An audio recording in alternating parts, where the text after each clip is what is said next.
Hello YouTube. Well, it's late September here, so it's time to start thinking about getting ready for corn harvest. I've got my John Deere 3300 combine out this morning. Actually, it's been out for a couple of weeks. I've got a load of hay sitting in the barn where this usually lives. But anyway, got some work to do on it. Mainly, I have to switch all the adjustments over from the settings for soybeans to corn. Last fall when I got done cutting beans, I just dropped off the bean head, grabbed the corn head and ran it in the shed. So I still have all the adjustments to make on it. I need to adjust the cylinder speed, the concave. I need to change the speed of the elevator chain in the feeder house. And on these old combines, that's a little more involved than just sitting in the cab pushing a few buttons, but it's not that bad. Another thing I'm going to do today, I'm going to change the drive belts. I've got a couple new drive belts to put on it.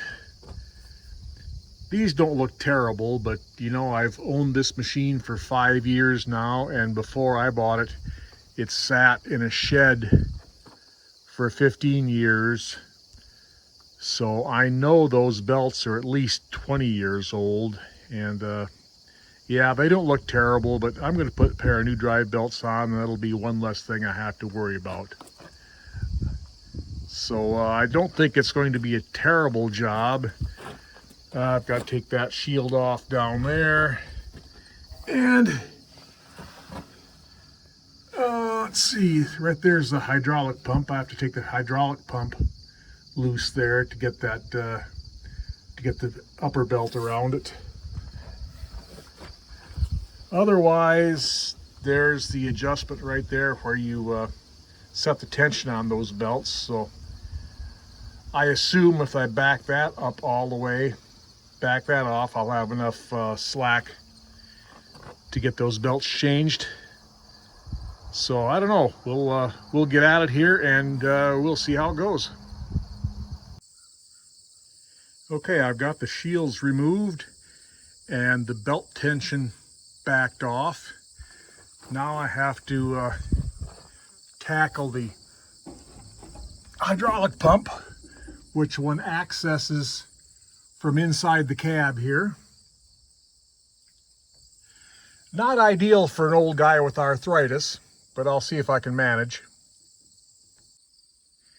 Okay, I got the hoses off the hydraulic pump and spun it around, got the old belt off, got the new belt on.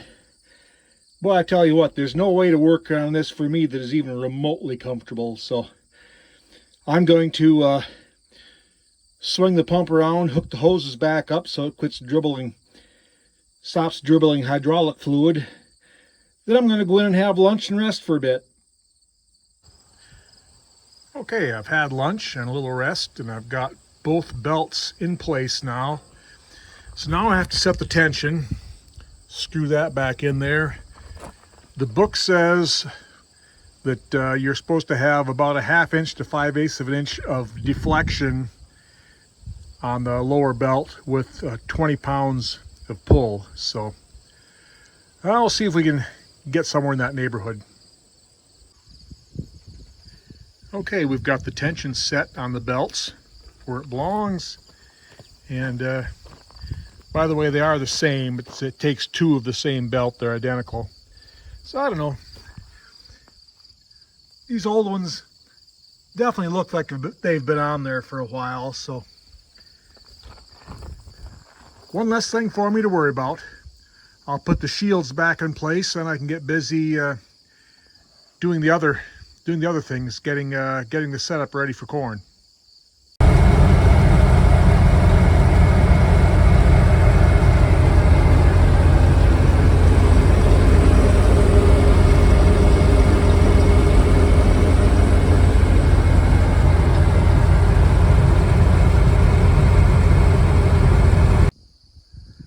All right, I've got my combine all set up for shelling corn.